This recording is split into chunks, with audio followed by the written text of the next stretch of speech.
थी मम्मी मुझे भी स्कूल जाना है, बच्चे मैं मतलब बहुत सारे बच्चे खेलते थे लेकिन मैं कहती थी मुझे भी खेलना है, तो बच्चे बोलते थे कि नहीं तू नहीं खेल पाएगी, तू नहीं भाग पाएगी और तेरे मतलब तू गिर जाएगी, ऐसा कुछ मतलब कुछ भी बोलते थे बच्चे।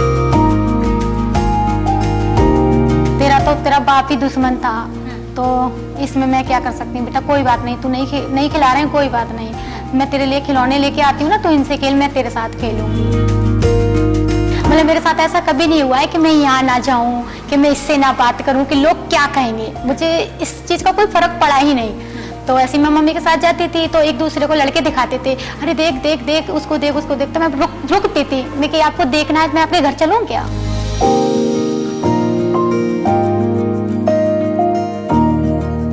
हाँ, आज भी मेरे पापा मेरे साथ में रहते हैं।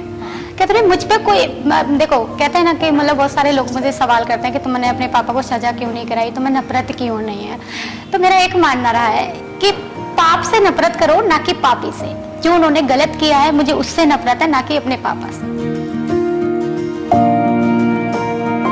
मतलब सच बताऊं ना आपको, मुझे ऐसा नहीं लगा है, मतलब मैंने कभी ऐसा परेशान नहीं हुई मैं कि मेरे साथ ऐसा क्यों हुआ, क्योंकि मुझ पर कोई फर्क ही नहीं पड़ा है यार, मेरी जिंदगी तो है ना।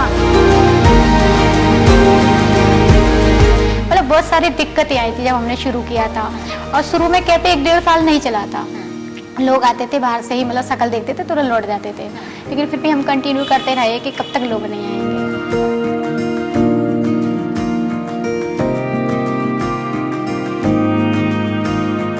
आपको मेरी शक्ल से इतनी ही नफरत है तो आप मेरे जैसे शक्ल जाने कितने लोगों की होगी इस दुनिया में। अगर आपको इतना ही बुरा लग रहा है तो आप मर क्यों नहीं चाहते, जी क्यों रहे हो इस दुनिया में, क्योंकि हम तो नहीं मर सकते ना, हमने तो कोई गुनाह नहीं किया है।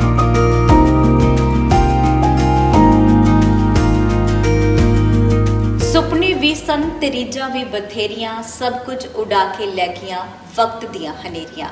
सत श्री अकाल, तुसीं देख रहे हो डेली पोस्ट पंजाबी ते मैं हां मनदीप कौर संधू। ਅਸੀਂ ਅੱਜ ਫਿਰ ਤੋਂ ਆਗਰਾ ਦੇ ਵਿੱਚ ਹੀ ਮੌਜੂਦ ਹਾਂ ਤੇ ਉਸੇ ਸਿਰੋਜ਼ ਹੈਂਗ ਆਊਟ ਕੈਫੇ ਵਿੱਚ ਬੈਠੇ ਹੋਏ ਹਾਂ, ਜਿੱਥੇ ਇਸ ਕੈਫੇ ਨੇ ਉਹਨਾਂ ਮੁਟਿਆਰਾਂ ਨੂੰ ਇੱਕ ਪਲੇਟਫਾਰਮ ਦਿੱਤਾ ਹੈ, ਜਿੱਥੇ ਉਹ ਮੁਟਿਆਰਾਂ ਜੋ ਆਪਣੀ ਜ਼ਿੰਦਗੀ ਨੂੰ ਨਾ ਤਾਂ ਕਦੇ ਉਹਨਾਂ ਨੇ ਰੁਕਣ ਦਿੱਤਾ ਹੈ, ਨਾ ਆਪਣੇ ਹੌਸਲੇ ਨੂੰ ਟੁੱਟਣ ਦਿੱਤਾ ਹੈ, ਤੇ ਇਸੇ ਤਰ੍ਹਾਂ ਆਪਣੀ ਜ਼ਿੰਦਗੀ ਦੇ ਲੰਬੀਆਂ ਉਡਾਰੀਆਂ ਜਿਹੜੀਆਂ ਇਸ ਕੈਫੇ ਦੇ ਵਿੱਚ ਭਰਦੀਆਂ ਜਾ ਰਹੀਆਂ ਨੇ। ਬਿਲਕੁਲ ਜੀ, ਪਹਿਲਾਂ ਅਸੀਂ ਰੁਕਈਆ ਉਹਨਾਂ ਦੇ ਨਾਲ ਗੱਲਬਾਤ ਕੀਤੀ ਸੀ ਤੇ ਅੱਜ ਅਸੀਂ ਗੱਲਬਾਤ ਕਰਾਂਗੇ ਮਾਵਾਂ ਧੀਆਂ ਦੇ ਨਾਲ। ਇਹ ਉਹੀ ਮਾਵਾਂ ਧੀਆਂ ਨੇ ਜਿਹੜੀ ਆਪਣੀ ਜ਼ਿੰਦਗੀ ਵਿੱਚ ਇਸੇ ਹੀ ਤੇਜ਼ਾਬੀ ਹਮਲੇ ਦਾ ਸ਼ਿਕਾਰ ਹੋਈਆਂ ਸੀ। ਸੋ ਸਾਡੇ ਨਾਲ ਇਸ ਵੇਲੇ ਮੇਰੇ ਨਾਲ ਤੁਹਾਨੂੰ ਸਭ ਤੋਂ ਪਹਿਲਾਂ ਮੁਲਾਕਾਤ ਕਰਵਾ ਦਿੰਦੀ ਹਾਂ। ਸੋ ਇਹ ਪਿਆਰੀ ਜੀ ਮਾਂ ਗੀਤਾ ਜੀ ਨੇ ਤੇ ਇਹਨਾਂ ਦੀ ਨਾਲ ਹੀ ਬੇਟੀ ਨੀਤੂ ਨੇ। ਸੋ ਨੀਤੂ ਔਰ ਗੀਤਾ ਦੀ ਜ਼ਿੰਦਗੀ ਵਿੱਚ ਵੀ ਇਹ ਬਹੁਤ ਖੂਬਸੂਰਤ ਜ਼ਿੰਦਗੀ ਜਿਹੜੀ ਬਤੀਤ ਕਰ ਰਹੀ ਸੀ ਗੀਤਾ। ਸੋ ਉਸ ਦੇ ਦੌਰਾਨ एक अजिहा समा आंदा है कि अचानक सब कुछ उथल पुथल हो जाता है। सो एक कैसा बदलाव आंदा है, किसने इन्हां दी जिंदगी विच हनेरा भरिया सी, पहला इन्हां दे नाल गलबात करदे हां। सब तो पहला आप सबका डेली पोस्ट पंजाबी में स्वागत है। धन्यवाद। सो माँ और बेटी सो बहुत खूबसूरत रिश्ता हुंदा है। सो तुसी देख सकते हो कि गीता जी और नीतू साडे नाल ने गलबात करांगे। सो सबसे पहले मैं आपसे पूछना चाहूँगी कि आपकी ज़िंदगी में ऐसा बदलाव कैसे आया? मेरी ज़िंदगी में बदलाव मेरे कैफे से जुड़ी हूँ मैं जब से आया, और सब लोगों ने संग छोड़ दिया। मेरी बेटी 30 साल में 3 साल की रख लो, और सब ने साथ छोड़ दिया समाज ने, और मेरी माँ ने मतलब और भाई ने संग लिया, बाकी के सब रिश्तेदार हैं किसी ने संग नहीं लिया। एसिड अटैक जब आपके ऊपर हुआ था, किसने किया था अटैक? मेरा अटैक मेरे पति ने किया, और मेरी बेटी जो छोटी वाली 1.5 साल की है, नीतू मेरी 3 साल की है, तीसरी साल में चल रही 1992 में, और 16 जुलाई तारीख है 16 को, और रात के 1 बज रहा हूँ, रात के 1 बज रहा, और माँ के नाई में माँ के ऐसे खुले आंगन में सो रहे, और थोड़ा सा कस्बा ऐसा हो गाँव का सब, तो तीनों माँ बेटी माँ सो रही, मेरी मम्मी भी सो रही, मेरे भाई भी सो रहे, तो सही 1 बज रहा है। वैसे डर कारण क्या था, आपके पति के द्वारा ऐसी हरकत को क्यों अंजाम दिया गया? कारण यही हो कि चली जाती सास ससुर मेरे सही है, और पूरे परिवार में मैं के लिए जे काम नहीं करते, जुआ खेलते, दारू पीते और पी के आते तो मारपीट करते, तो मैं अपनी मम्मी के ना चली, मम्मी ने मैं रोक ली, और मेरी बेटी तीनों मेरी मायके में वही हैं, और मेरे पापा तो इतनी है, जब मेरे पापा अमेरिका में 8 साल की बहुत गरीब आई देखी, और मेरी माँ ने 4 रुपये मिलते जब बेलदारी कर करके हमको पाला। मेरे 3 भाई है 2 बहनें हैं, और हमने उस 1.25 रुपये में मट्टी डाल में जाते हैं, 10-12 साल की हमने मेहनत करी है। इतनी गरीबाई देखी, परेशानी देखी, गरीब घर में ही मैं मेरी शादी करी, ठीक ठाक दे के। माँ बाप तो अच्छे देखते हैं, अब किस्मत का कुछ किस्मत संभाल रही हूँ, कुछ कर पड़ता तो थोड़ी बहुत छीट आती, उसने अपन डाल के ही तो जाना होगा कि जी मर जा, मेरे पल्ले तो नहीं पड़। वो छोटी बारी का तेजाब खोपड़ी पड़ा, बाकी का चेहरा आँख सब सही है। वो 1.5 महीना जी हॉस्पिटल में, इमरजेंसी, उसके बाद में ख़त्म हो गई। छोटी बेटी की मौत हो गई थी। हाँ 1992 में वो ख़त्म हो गई। 2 महीना करीब जी इमरजेंसी में।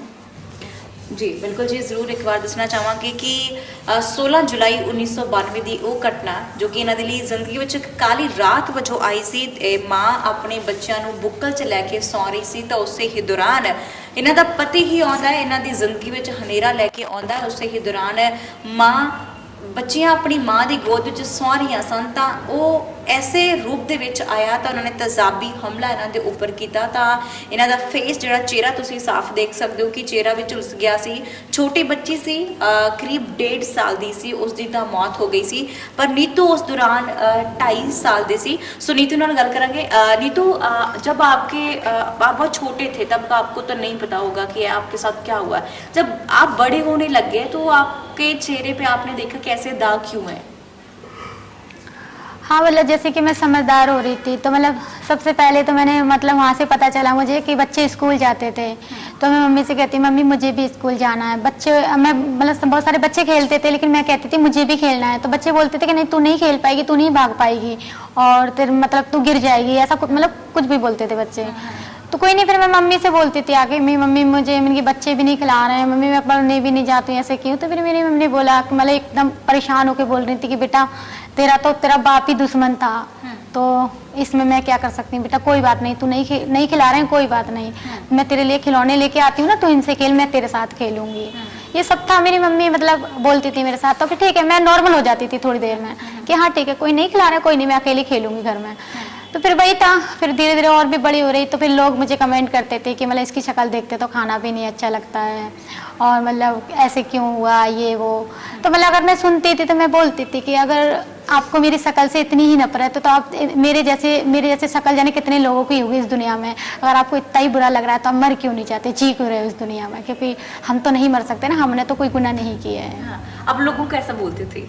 हाँ मतलब मैं सुनती थी, मैं तुरंत टोकती थी क्योंकि मेरी आदत थी। अगर मैं कुछ भी अगर कोई मैंने सुन लिया है कि कोई किसी बंदे ने कमेंट किया है ऐसी मतलब कुछ भी मतलब जैसे कि हम रोड पे जाते थे, जब मैंने होश संभाला जब से मैंने फेस कवर नहीं किया है, ये मेरी आदत थी। क्या बात है। तो मैं ऐसा ही चलती थी। मतलब मेरे साथ ऐसा कभी नहीं हुआ है कि मैं यहाँ ना जाऊँ, कि मैं इससे ना बात करूँ कि लोग क्या कहेंगे, मुझे इस चीज़ का कोई फर्क पड़ा ही नहीं। तो ऐसे मैं मम्मी के साथ जाती थी तो एक दूसरे को लड़के दिखाते थे, अरे देख देख देख उसको देख उसको देख। तो मैं रुकती थी, मैं कि आपको देखना है मैं आपके घर चलूँ क्या, अगर आपको देखना है तो सामने बैठ के देखना मुझे, मतलब कुछ नहीं, फिर चले जाते थे। तो वही था, बहुत सारी दिक्कतें आई बट वही था कि मम्मी मेरे साथ में थी। तो कहते ना कि एक माँ बाप का एक मतलब बहुत बड़ा सपोर्ट होता है। मम्मी मेरे साथ में थी तो मतलब अपनी ज़िंदगी को मतलब कभी मतलब सच बताऊँ ना आपको, मुझे ऐसा नहीं लगा है, मतलब मैंने कभी ऐसा परेशान नहीं हुई मैं कि मेरे साथ ऐसा क्यों हुआ, क्योंकि मुझ पर कोई फर्क ही नहीं पड़ा है। यार मेरी ज़िंदगी तो है ना, बस मेरा जीवन है तो मैं बहुत कुछ कर सकती हूँ। क्योंकि करते जब सब कुछ खत्म होता है, जब हमारी सांसें बंद हो जाती हैं, भगवान ने हाथ दिए पैर दिए, बस एक आंखें ही तो नहीं दी हैं। ये भी था कि चलो ठीक है मेरे पास आंखें नहीं है लेकिन बहुत सारे लोग हैं मेरे परिवार में थे, मेरी मम्मी थी, मेरी बहन थी, तो ठीक है मैं इनकी आंखों से देखूंगी, इनकी आंखों से अपनी जिंदगी जीऊंगी। तो मतलब मेरे साथ कोई ऐसा हुआ ही नहीं है, मतलब मैं बिंदास रही हूँ, जैसे आज आपके सामने बैठी हूँ हमेशा से ऐसे ही रही। क्या बात है, प्राउड ऑफ यू। इन्होंने देख के बड़ा हौसला आ रहा है। सो माता जी आपसे बात करेंगे, जब नीतू बड़ी होने लगी थी तब आपने इसमें देखा कि इसका चेहरा वैसे ही था ना, सो दाग भी पड़ने लगे थे फेस पे, तो आपने डॉक्टरों के पास गए होंगे इसके इलाज के लिए? डॉक्टर के पास इमरजेंसी में 4 महीने रहे, फिर मतलब ना तो फर्क नहीं पड़ा, सब मट्टी के तेल की जली वही आ रही। तो जब हम छुट्टी मेरी मतलब बहुत मरीज मट्टी के तेल के जले वही ज़्यादा आग लगा लेते, वो केस ज़्यादा आ रही। तो हम छुट्टी रही तो लेके आई कही मम्मी, और डॉक्टर ताली बजा रहे कि शाबाश ये केस भगवान है, ऐसा कोई का केस नहीं है। सो इमरजेंसी में आया और वो लौट के गए जिंदा, वो सब नहीं पे खत्म रह जाते हैं। जैसे नीतू बता रही थी कि जब ये बड़ी होने लगी तो उस बच्चों के साथ खेलना पसंद करती थी, तब अगर लोग और बच्चे इनसे भागते थे तब ये आपके पास आते थे कि मम्मा ये मेरे साथ खेलते नहीं है, तब आपको क्या महसूस होता था? ये है कि मैं मतलब फतेहपुर में मैया के न रही अपनी के ना 8-10 साल, तो जैसे काम वो करो मैंने सही है कि छिंदीन की दरीज में मतलब सौदा बेचो तो कंकड़ी मार मार के जाते, और ये खाना रख जाते तो जब कटोरी सरका लेते बच्चे इतने ना ला के तो मम्मी कटोरी कांगी धरती में कर चला जाता। जब रोशनी चली गई मम्मी भूतनी आ रही है, भूतनी कहते मम्मी भूतनी है, दो भूतनी है माँ पिलवा की माँ, विन की माँ कहती कि नहीं बेटा अच्छा ऐसा ना के जीजी है, बुआ है, मम्मी छोटे छोटे बच्चा है, मम्मी फिर वो जाके नानी सुन लेती, फिर मेरी जाके नानी लड़के आती, मेरी माँ खूब सुना के आती मेरे बच्चन की भूतनी, तू मैं चुड़ैल भूतनी वो सुनाती मेरे के अंदर कोई बात हकीकत बता रही कोई बनाई वही बात ना। जी बिल्कुल।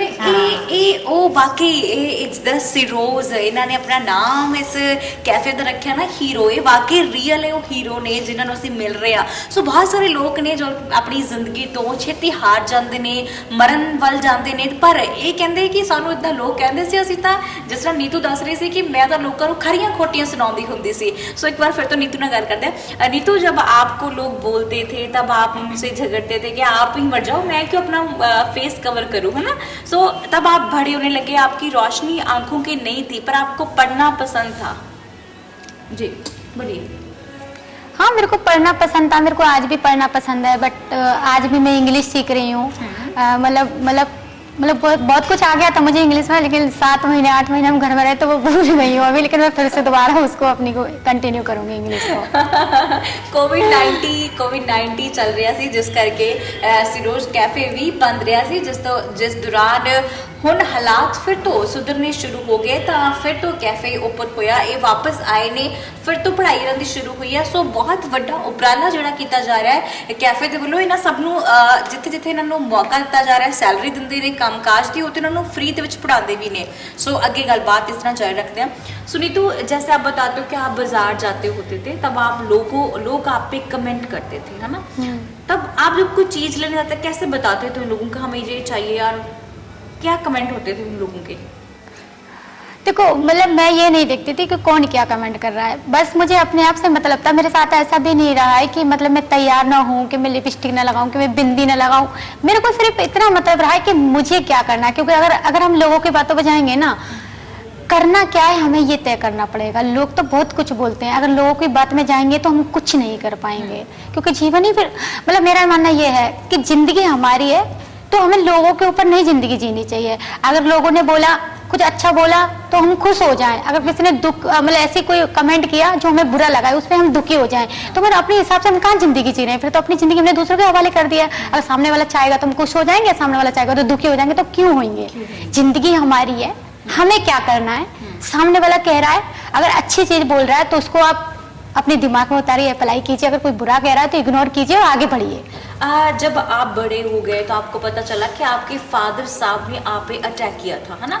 तब आपने क्या सोचा? आपने कभी फादर से मुलाकात की? हाँ, आज भी मेरे पापा मेरे साथ में रहते हैं।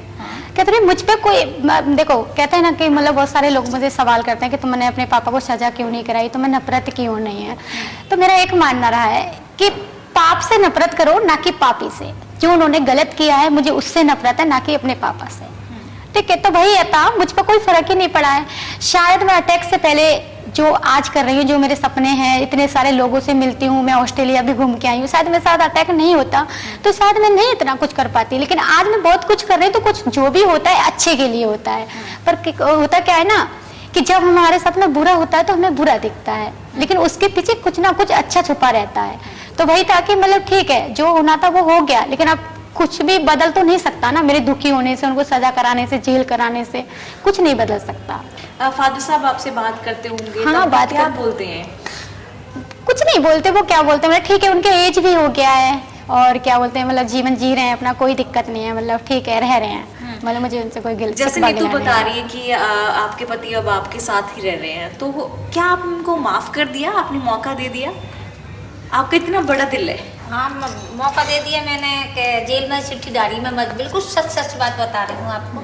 चिट्ठी डाली जेल में थे, एक चिट्ठी भेजी, 2 भेजी, 3 भेजी, तो एक चिट्ठी में आप तीसरी में जेल लिख के आया कि मुझे माफ़ कर दे और मुझ पर गलती हो गई, मतलब और मौत के कुआं में निकाल ले। तो मैंने कोई चिट्ठी को जवाब नहीं, और मुँह से दो बात करनी है मुझे। तो पता नहीं, मैं शादी में आई मायकी में 2 चिट्ठी, तो जब पता ही नहीं, भगवान ही जाने।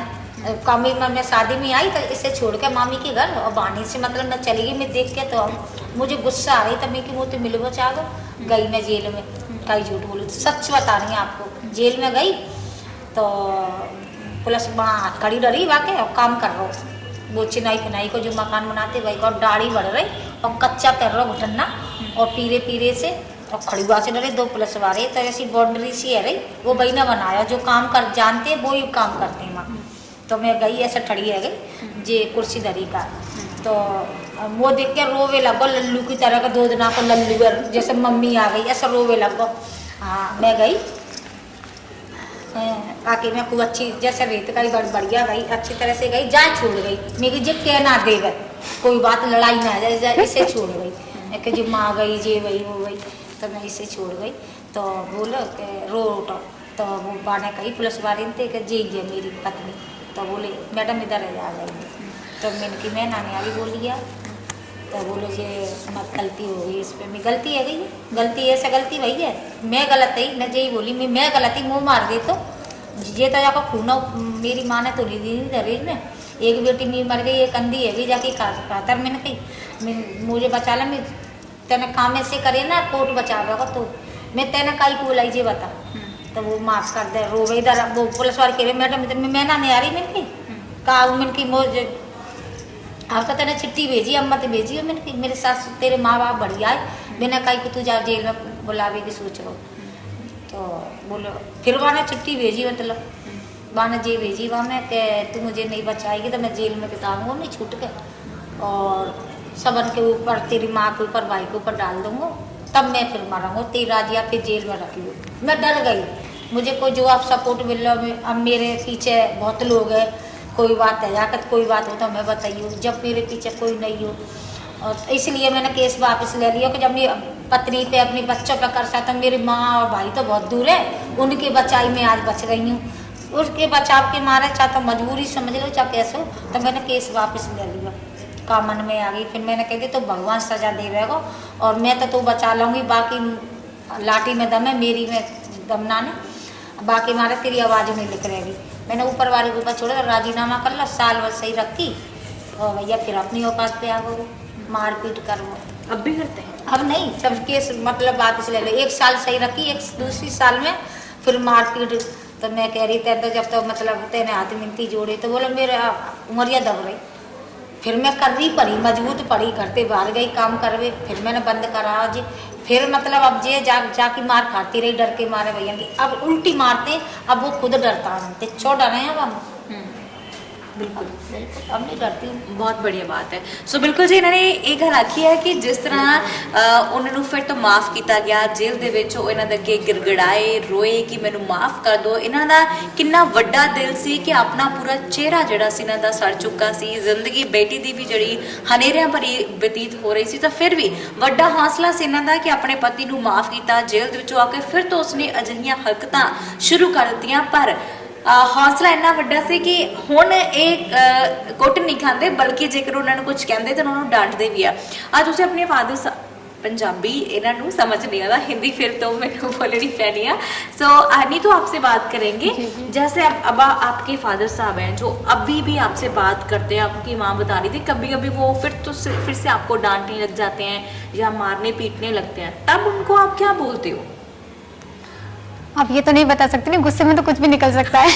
नहीं वो पी के दारू पी कर नहीं बोलते हैं, वैसा तो नहीं है। और बहुत जाके कहने में इससे ज्यादा डरता हूँ, होते तो ना डरे जिन्हों कहता कि मम्मी रिंदे से पिया भयो मैं पिया हुआ, तो मतलब वैसा ना है। अब तो जो कपड़ा लत्ता ना धो दे, तो अब तो ये जो काम की कर दे तो गेहूँ कहूँ बनाते, मतलब काम कर दे, तो बापू 2 रोटी खवा रहे, वो अपने नसीब को खा रहा है, हमें वो व्यापक ना हमारे काम करते हो, मगर पी के नहीं है बा होश ना रहे के, मतलब मैं का बोल रहा। सुनीतो, आप जब सिरोज हैंगआउट में आए तब आपको जॉब कैसे मिली यहाँ पे आके? सिरोज हैंगआउट का यही था कि मतलब मैंने बताया था शुरू में कि मैं फेस नहीं कवर करती थी, तो ऐसे ही मैं मम्मी के संग कहीं जा रही थी ऑटो में बैठ के, तो मुझे एक संध्या नाम की लड़की मिली आगरे में। तो उसने मुझे देखा और पूछा कि मतलब क्या हुआ है आपके साथ। तो मतलब पहले मुझे, मतलब मैं बताऊं सही आपको, पहले मुझे क्या था, मतलब मैं ये नहीं बोलती थी पहले कि मेरे पापा ने मेरे पर तेजाब डाला है, क्योंकि मैं इसलिए नहीं बोलती थी, मैं ये सोचती थी यार बहुत सारे पापा हैं जो अपने बच्चों के लिए जीते हैं और बहुत कुछ करते हैं। अगर मैं ये बोलूंगी कि मेरे पापा ने मेरे पर तेजाब डाला तो बहुत सारे पापा हैं जो इनका नाम खराब होगा, तो मुझे अच्छा नहीं लगता था ये बोलने में। तो मैं बोलती थी स्टॉप फट गया था इसलिए ऐसा हुआ है। तो उन्होंने बोला कि नहीं आप ठीक से सही से बताइए हुआ क्या है। फिर मैंने उनको सब कुछ पूरी स्टोरी बताई। फिर उन्होंने मुझे एक बक्सला है लेडी यहाँ पे आगरा में, तो उनका नंबर दिया। फिर उन्होंने मुझे छाँव फाउंडेशन का नंबर दिया। इनसे मेरी 2-3 महीने कंटिन्यू बात हुई। फिर उन्होंने मुझे फर्स्ट टाइम बुलाया था 25 फरवरी को 2014 में, मैं इनसे मिलने गई। मतलब अच्छा लगा मुझे, काफ़ी लोग थे। इन्होंने पूछा कि बेटा तुम क्या करना चाहती हो, तो मतलब अच्छा लगा था कि चलो, मतलब समाज में रहते हम कि जो कमेंट करते थे मतलब गलत नज़र से देखते थे, लेकिन जब पहली बार इतने अच्छे लोग मिले थे तो मतलब इतना खुश थे हम, मतलब कि कुछ कह नहीं सकते। तो इन लोगों ने बात किया क्या करना चाहती हो, तो यही था कि भैया करना क्या चाहते हैं वो बात की बात है, लेकिन जीवन यापन करने के लिए फिलहाल तो कुछ होना चाहिए ना। तो आप हमारे लिए कोई दुकान वगैरह खुलवाइए भैया, ताकि हमारा जीवन यापन हो सके। करना क्या है वो तो एक बात की बात है, पहले जीवन रहेगा तो ही हम कुछ करेंगे ना। तो फिर भैया लोगों ने बोला ठीक है बेटा कुछ करते हैं। तो फिर एक मतलब उसी मतलब मीटिंग वगैरह की टीम ने हमारी ने बातचीत किया, मतलब क्राउड फंडिंग वगैरह किया। मतलब 2014 में ही 10 दिसंबर को कैफे को बना के फाइनल खड़ा कर दिया था। 3-4 महीने क्राउड मतलब काम भी चला, क्राउड फंडिंग हुई। मतलब बहुत सारी दिक्कतें आई थी जब हमने शुरू किया था। और शुरू में कैफे 1-1.5 साल नहीं चला था, लोग आते थे बाहर से ही, मतलब शक्ल देखते थे तुरंत लौट जाते थे। लेकिन फिर भी हम कंटिन्यू करते रहे कि कब तक लोग नहीं आएंगे। और आपने भी देखा होगा कि हमारे मेन्यू में कोई रेट नहीं है, क्योंकि रेट इसलिए नहीं रखा था क्योंकि एक इसके बिजनेस के पर्पज से नहीं खोला था। सिर्फ एक ये था कि लोगों में एक अवेयरनेस हो और एक मतलब लोगों को पता चले, एकता हो। कहते ना कि एकता नहीं थी, मतलब एक भाग मतलब वो करना कि इस जाति से ये ऐसे हैं वैसे, तो ये सब चीजें खत्म करनी थी। इसलिए मतलब जिसके पास 20 रुपए हैं वो भी आए, जिसके पास 100 रुपए हैं वो भी आए, ये था। तो फिर वही था कि मतलब नहीं चला, फिर कंटिन्यू करते रहे। फिर लोगों ने मतलब धीरे धीरे आना विजिट किया, आने लगे लोग, फिर फॉरनर भी आने लगे। फिर मतलब सब लोग अच्छे से, मीडिया ने हमारा बहुत साथ दिया। तो मतलब फिर कैफे चलने लगा, अच्छे से अपना जीवन करने लगे। मतलब यही है कि मतलब 5 लड़कियों के साथ शुरू हुआ था, फिर हम 10 लड़कियां हो गए। तो वही था कि कहते ना कि एक जीवन के अगर हमें कहीं जाना है तो हमें स्टेशन जाना पड़ेगा। तो अगर हमें अपनी लाइफ को आगे बढ़ाना है तो एक प्लेटफॉर्म, कहते ना प्लेटफॉर्म स्टेशन पर जाएंगे तो ट्रेन पकड़ेंगे। तो ये एक हमारे लिए स्टेशन है जहाँ से हम अपने जीवन की अगर कहीं भी यात्रा करना चाहें तो यहाँ से कर सकती है हर लड़की। ये प्लेटफॉर्म दिया। आप यहाँ पे बहुत सारी लड़कियां काम करते हो जो एसिड अटैक है, जिन पर अटैक हुआ था, है ना, तब वो अपने एक्सपीरियंस आपसे शेयर भी करती हैं, है ना। तब आप लोग क्या सोचते हो, कैसी बातें होती हैं, कौन सबसे ज्यादा शरारती कौन है आपके बीच में से? अभी है नहीं है, वो लड़की नोएडा गई हुई, डॉली। डॉली सबसे शरारती है वो? हाँ सबसे छोटी भी है, बहुत मतलब नोटी है वो। लड़ते झगड़ते भी आप आपसे? हाँ देखो एक परिवार में कहते हैं ना, अपने परिवार में होता है कि बहन भाइयों के साथ लड़ना झगड़ना भी होता है, प्यार भी होता है। लड़ाई भी वहाँ होती है जहाँ प्यार होता है। तो मतलब लड़ते भी झगड़ते भी, प्रेम भी है, सब कुछ है। मतलब एक परिवार है, अच्छे से रह रहे हैं। आशीष और आलोक ने आपको एक नई जिंदगी दी है, उनके बारे में आप क्या क्या बोलोगे? कहते ना उनके, देखो कहते ना मतलब मैं मानती हूँ असली फूलों को कभी इत्र की जरूरत नहीं पड़ती है। तो उनके बारे में अपने मुंह से क्या मतलब अपने शब्दों से बयां नहीं कर सकती। उन्होंने जो किया है, कहते ना वो असली फूल हैं, उनके लिए इत्र की जरूरत नहीं पड़ी, वो खुद ही महकते हैं, इतना अच्छा काम कर रहे हैं। तो यही है कि मतलब सब लोगों का सपोर्ट है कि उन्होंने हमें एक जीवन दिया, एक जीवन जिंदगी हमारी शुरू हुई है, एक प्लेटफॉर्म दिया है कि जहाँ से हम, अब ये हमारे ऊपर है कि हम कहाँ की ट्रेन पकड़ेंगे, तो क्या करना चाहते हैं हम। तो हम अपनी मंजिल को कंटिन्यू कर पाएंगे अगर हम हिम्मत, कहते हैं ना हमारी मदद कोई तभी करेगा जब हम खुद आगे आएंगे।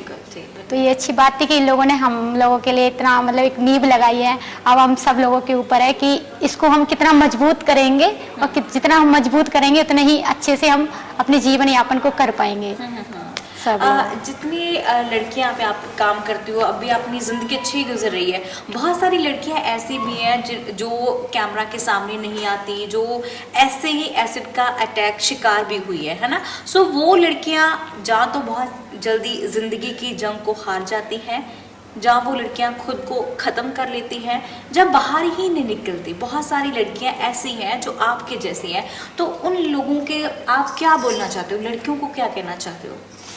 कि पहली चीज़ तो मैं ये कहना चाहूँगी कि जो भी अपने आसपास का माहौल होता है ना, मतलब वो उसको रोक देता है, वो तोड़ देता है। मतलब जब शुरू में कुछ होता है लड़की के ऊपर तो उसको विक्टिम बना दिया जाता है, अरे ये कुछ नहीं कर पाएगी, इसके साथ ऐसा हुआ, लोग क्या कहेंगे, इसको मर जाना चाहिए। तो उसके दिमाग मतलब मैं मानती हूँ कि सबसे बड़ा मतलब शक्तिशाली होते हैं तो अपने शब्द होते हैं। कहते हैं ना, अगर वो कहते हैं ना कि मर जाए, ये कुछ नहीं कर सकती, समाज क्या कहेगा, तो वो इसके दिमाग में बैठ जाता, तो वो वहाँ पे टूट जाती है लड़की। तो वो कहती है कि हाँ तो सच में मैं कुछ नहीं कर सकती। अगर यही सब कुछ कह के लोग ये कह सकते हैं कि ठीक है जो होना था वो हो गया, तुम बहुत कुछ कर सकती हो, आगे बढ़ो, हम तुम्हारे साथ हैं, तुम जियो अपनी लाइफ, कुछ भी करो, हम तुम्हारे साथ हैं। और मतलब अगर उसको पॉजिटिव थिंकिंग में बात करेंगे तो शायद उसके दिमाग में होगा। तो कहते हैं ना, मतलब पहली चीज तो लोगों के लिए मैसेज है कि अगर कुछ भी गलत होता है, अगर आप सपोर्ट नहीं कर सकते हैं तो प्लीज आप उसको रोके ना। उससे अगर आप अच्छा नहीं बोल सकते किसी के लिए तो आप गलत भी ना बोलें। और मेरा मानना ये भी है कि अगर कुछ भी हो रहा है तो लड़कियों को सामने आना चाहिए, लड़कियों को किसी को भी सामने आना चाहिए, क्योंकि दिक्कत दिखेगी नहीं तो पता कैसे चलेगा, सॉल्व कैसे होगा। सॉल्व तो तभी होगा ना जब परेशानी सामने होगी, दिखेगी। और जब तक हम खुद नहीं करेंगे कुछ, जब तक हम बाहर निकल के नहीं आएंगे, जब तक कोई कुछ नहीं कर सकता। तो हमारे भारत में बहुत सारी लड़कियां हैं जो एसिड का शिकार होती हैं, रेप का शिकार होती हैं, पर आज तक उनको इंसाफ नहीं मिल पाता। सरकार को आप क्या बोलेंगी? देखिए सरकार को क्या बोलेंगे, देखिए सरकार हर चीज की सरकार जिम्मेदार। सरकार ने ये तो नहीं कहा है कि तुम रेप करो, सरकार ने ये तो नहीं कहा है कि तुम अटैक करो या मर्डर करो। यही है कि हम लोगों को मतलब कहते हैं ना, छोटी सोच और पैर की मोच कभी आगे नहीं बढ़ने देती है। तो पहले हम अपनी सोच को बदलें, और अब कहते हैं ना नजरिया बदलेगा तो अपने आप सब कुछ ठीक होता है। पहले अपने नजरिया हम सुधारें। सरकार को बस इतना करना चाहिए कि हाँ सरकार को मदद करनी चाहिए, सरकार की भी जिम्मेदारी बनती है ये कि अगर कुछ भी हो रहा है तो उनको सपोर्ट करे। अगर मर्डर हो रहा है या रेप हो रहा है तो उन पे मतलब कार्रवाई करे, क्योंकि जब तक एक सख्त कानून नहीं बनेगा, जब तक डर पैदा नहीं होगा, जब तक कुछ नहीं होता है। और यही है कि क्राइम हम लोगों के दिमाग में होते हैं, हम लोगों को दिमाग से निकालने चाहिए तो हम कुछ कर पाएंगे। अपनी हमें सोच बदलने की जरूरत है। कहते हैं ना, हम कुछ भी करेंगे तो पूरी दुनिया को हम नहीं बदल सकते, कभी नहीं बदल सकते। बस ये है कि हम खुद बदलेंगे, अपने आसपास के माहौल को बदलेंगे तो शायद थोड़ा बहुत भी लोग, 10 लोग भी बदलेंगे तो बहुत बड़ी चीज है ये हमारे लिए। ये तो मैं तो आपको बहुत बड़ी फैन हो गई हूँ सच्ची में। क्या बात है यार, इतना हौसला, इतना हौसला, बस बात कमाल में। मेरे को शब्द नहीं है कि मेरे को शब्द नहीं इस वेले कि मैं नीतू बारे की बोला है ना हौसला मेरे कोल आ रहा है कि मैं माइक भी अपना भुलगी कि माइक ਨੂੰ उठा के मैं गल भी करनी ਇਹਨਾਂ ਦੇ ਨਾਲ, क्योंकि ਇਹ हौसला, ਇਹ ਜਜ਼ਬਾ ਸਾਨੂੰ ਮਜ਼ਬੂਤ ਬਣਾਉਂਦਾ ਹੈ। ਉਹਨਾਂ ਕੁੜੀਆਂ ਦੇ ਲਈ ਬਹੁਤ ਵੱਡੀ ਪ੍ਰੇਰਨਾ ਹੈ ਨੀਤੂ। ਇਸ ਦੇ ਨਾਲ ਹੀ ਜੇਕਰ ਗੱਲ ਕੀਤੀ ਜਾਵੇ ਪ੍ਰਸ਼ਾਸਨ ਦੀ, ਸਰਕਾਰ ਦੀ, ਤਾਂ ਉਹਨਾਂ ਲੋਕਾਂ ਦੀ ਇਹ ਬਾਕੀ ਬਹੁਤ ਵੱਡਾ ਸਾਡੇ ਦਿਮਾਗ ਦੇ ਵਿੱਚ ਜੋ ਕ੍ਰਾਈਮ ਹੈ, ਗੰਦੀ ਸੋਚ ਹੈ, ਪਹਿਲਾਂ ਸਾਨੂੰ ਉਹ ਜਿਹੜੀ ਖਤਮ ਕਰਨੀ ਚਾਹੀਦੀ ਹੈ। ਇਹਨਾਂ ਧੀਆਂ ਨੂੰ ਅੱਗੇ ਜਿਹੜਾ ਸਮਾਜ ਵਿੱਚ ਬਰਾਬਰ ਜਿਹੜਾ ਹੱਕ ਦੇਣਾ ਚਾਹੀਦਾ। ਅਸੀਂ ਢੰਡੋਰਾ ਜ਼ਰੂਰ ਪਿੱਟ ਦਿੰਦੇ ਹਾਂ ਕਿ ਮੁੰਡਿਆਂ ਦੇ ਬਰਾਬਰ ਕੁੜੀਆਂ ਕੰਮ ਕਰਦੀਆਂ ਨੇ, ਉਸੇ ਤਰ੍ਹਾਂ ਚੱਲਦੀਆਂ ਨੇ। ਨਹੀਂ, ਕਿਤੇ ਜ਼ਿੰਦਗੀ 'ਚ ਬਾਹਰ ਜੋ ਆਪਣੀ ਸੋਚ ਤੋਂ ਉਸ ਦਾਇਰੇ ਤੋਂ ਬਾਹਰ ਨਿਕਲ ਕੇ ਦੇਖੋ ਕਿ ਵਾਕਈ ਅੱਜ ਵੀ ਅਸੀਂ ਧੀਆਂ ਨੂੰ ਬਰਾਬਰ ਦਾ ਹੱਕ ਦਿੰਦੇ ਹਾਂ। ਕਿਹਾ ਜ਼ਰੂਰ ਜਾਂਦਾ, ਕਿਤਾਬਾਂ ਦੇ ਵਿੱਚ ਜ਼ਰੂਰ ਲਿਖਿਆ ਜਾਂਦਾ ਕਿ ਅੱਜ ਧੀਆਂ ਮੋਢੇ ਦੇ ਨਾਲ ਮੋਢਾ ਜੋੜ ਕੇ ਕੰਮ ਕਰਦੀਆਂ ਨੇ, ਕਿ ਵਾਕਈ ਅੱਜ ਵੀ ਕੰਮ ਕਰਦੀਆਂ ਨੇ, ਜ਼ਰੂਰ ਕਰਦੀਆਂ। ਧੀਆਂ ਬਾਹਰ ਆਉਂਦੀਆਂ ਨੇ, ਪਰ ਫਿਰ ਵੀ ਸਮਾਂ ਕਿਤੇ ਨਾ ਕਿਤੇ ਇਹ ਸਾਨੂੰ ਅਹਿਸਾਸ ਕਰਵਾ ਦਿੰਦਾ ਕਿ ਅਸੀਂ ਕੁੜੀਆਂ ਆ, ਅਸੀਂ ਕੁੜੀਆਂ ਨੇ ਬਾਹਰ ਨਹੀਂ ਨਿਕਲਣਾ। ਸੋ ਇਹ ਬਹੁਤ ਵੱਡੀਆਂ ਪ੍ਰੇਰਨਾ ਨੇ। ਇਸ ਦੇ ਨਾਲ ਸਰੋਜ ਹੈਂਗ ਆਊਟ ਕੈਫੇ ਦਾ ਅਸੀਂ ਬਹੁਤ ਵੱਡੇ ਉਹਨਾਂ ਦੇ ਧੰਨਵਾਦ ਕਰਦੇ ਉਹਨਾਂ ਦਾ ਕਿ ਡੇਲੀ ਪੋਸਟ ਪੰਜਾਬੀ ਦੀ ਪੂਰੀ ਟੀਮ ਉਹਨਾਂ ਨੂੰ ਸਲੂਟ ਕਰਦੀ ਹੈ ਕਿ ਬਹੁਤ ਵੱਡਾ ਉਪਰਾਲਾ ਉਹਨਾਂ ਦੇ ਵੱਲੋਂ ਕੀਤਾ ਜਾ ਰਿਹਾ ਹੈ। ਇਹ ਸਾਰੀਆਂ ਮੁਟਿਆਰਾਂ ਇੱਥੇ ਕੰਮ ਕਰਦੀਆਂ ਨੇ, ਆ ਕੇ ਆਪਣੀ ਜ਼ਿੰਦਗੀ ਨੂੰ ਜਿਉਂਦੀਆਂ ਨੇ। ਜਿਹੜੇ ਸੁਪਨੇ ਇਹਨਾਂ ਨੇ ਸੋਚੇ ਕਿ ਸ਼ਾਇਦ ਮਰ ਜਾਣਗੇ ਅਸੀਂ, ਉਹ ਸੁਪਨੇ ਸਾਡੇ ਖਤਮ ਹੋ ਜਾਣਗੇ, ਅਸੀਂ ਪੜ੍ਹ ਨਹੀਂ ਪਾਵਾਂਗੀਆਂ, ਲਿਖਾਂਗੀਆਂ ਨਹੀਂ, ਜਾਂ ਫਿਰ ਇਹ ਕਹਿ ਸਕਦੇ ਹਾਂ ਕਿ ਆਪਣੀ ਜ਼ਿੰਦਗੀ ਨੂੰ ਪਿੱਛੇ ਲੈ ਗਈਆਂ ਸਨ ਕਿ ਸਾਡੀ ਜ਼ਿੰਦਗੀ ਵਿੱਚ ਹੁਣ ਹਨੇਰਾ ਹੋ ਚੁੱਕਾ ਹੈ ਤੇ ਅਸੀਂ ਅੱਗੇ ਨਹੀਂ ਵਧਾਂਗੀਆਂ। ਇਹਨਾਂ ਨੇ ਇੱਕ ਨਵੀਂ ਜ਼ਿੰਦਗੀ ਦਿੱਤੀ ਹੈ। ਆਸ਼ੀਸ਼, ਆਲੋਕ, ਹੋਰ ਇਹਨਾਂ ਦੀ ਜੋ ਟੀਮ ਦੇ ਮੈਂਬਰ ਨੇ ਸਾਰੇ ਇਕੱਠੇ ਹੋਏ ਨੇ, ਇੱਕ ਨਵਾਂ प्लेटफॉर्म ਇਹਨਾਂ ਨੂੰ ਦਿੱਤਾ ਹੈ जिस दे करके ये अगे आईयां ने। सो आपका बहुत बहुत धन्यवाद। मैं फिर पंजाबी से हिंदी में आ रही हूँ, मुझे हिंदी बोलना बहुत औखा लगता है ना। मुझे अपनी नीतू पे इतना खराब है कि बहुत ज्यादा मैं नहीं कुछ बोल पाती हूँ, सब हंसते हैं तो मुझे, मैं जो बुरा नहीं मानती हूँ, सब हंसते हैं तो मुझे खुद अच्छा लगता है। कोई बात नहीं, मेरी लड़की बोलती मुझे इस पे जो कितना नौके तक बेटी हो गई मेरी, ये बेटी नाम मुझे 3 बेटियां, मेरे बेटा है जी। बिल्कुल जी, तो वाकई ही थोड़ा बेटा है। सो बहुत बहुत शुक्रिया, आपने हमसे बात की, अपने विचार हमसे साझा किए, शुक्रिया जी। थैंक यू, धन्यवाद जी। तो बिल्कुल जी, प्यारी जी बेटी नीतू और मावा ਧੀਆਂ ਕਿ ਮਾਂ ਤੇ ਧੀ ਦਾ ਰਿਸ਼ਤਾ ਬੜਾ ਖੂਬਸੂਰਤ ਹੁੰਦਾ ਹੈ। ਹਰ ਦੁੱਖ ਸੁੱਖ ਮਾਵਾ ਧੀਆਂ ਸਾਂਝੇ ਕਰਦੀਆਂ ਨੇ। ਸੋ ਪਿਆਰੀਆਂ ਜੀ ਮੁਟਿਆਰਾਂ ਨੇ ਮਾਵਾ ਧੀਆਂ ਦੇ ਨਾਲ ਅਸੀਂ ਗੱਲਬਾਤ ਕੀਤੀ। ਇਸ ਦੇ ਨਾਲ ਅਸੀਂ ਤੀਸਰੇ ਐਪੀਸੋਡ ਦੇ ਵਿੱਚ ਹੁਣ ਗੱਲ ਕਰਾਂਗੇ। ਇਹ ਸਾਰੇ ਸਾਡੇ ਨਾਲ ਹੋਣਗੇ, ਇਹਨਾਂ ਨੂੰ ਪੜਾਇਆ ਕਿਵੇਂ ਜਾਂਦਾ ਹੈ ਇਹ ਅਸੀਂ ਜ਼ਰੂਰ ਦੇਖਾਂਗੇ। ਇਹਨਾਂ ਦੇ ਟੀਚਰ ਕੌਣ ਨੇ, ਆਸ਼ੀਸ਼ ਉਹਨਾਂ ਦੇ ਨਾਲ ਅਸੀਂ ਗੱਲਬਾਤ ਕਰਾਂਗੇ ਤੇ ਤੀਸਰੇ ਐਪੀਸੋਡ ਦੇ ਵਿੱਚ ਫਿਰ ਤੋਂ ਹਾਜ਼ਰ ਜ਼ਰੂਰ ਹੋਵਾਂਗੇ। ਹੁਣ ਤੁਹਾਡੇ ਤੋਂ ਲਵਾਂਗੇ ਅਸੀਂ ਆ ਗਿਆ ਸਹਿਯੋਗੀ ਸਾਥੀ ਪ੍ਰਵਿੰਦਰ ਸਿੰਘ ਦੇ ਨਾਲ ਮਨਦੀਪ ਕੌਰ ਸੰਧੂ। ਸਤਿ ਸ਼੍ਰੀ ਅਕਾਲ।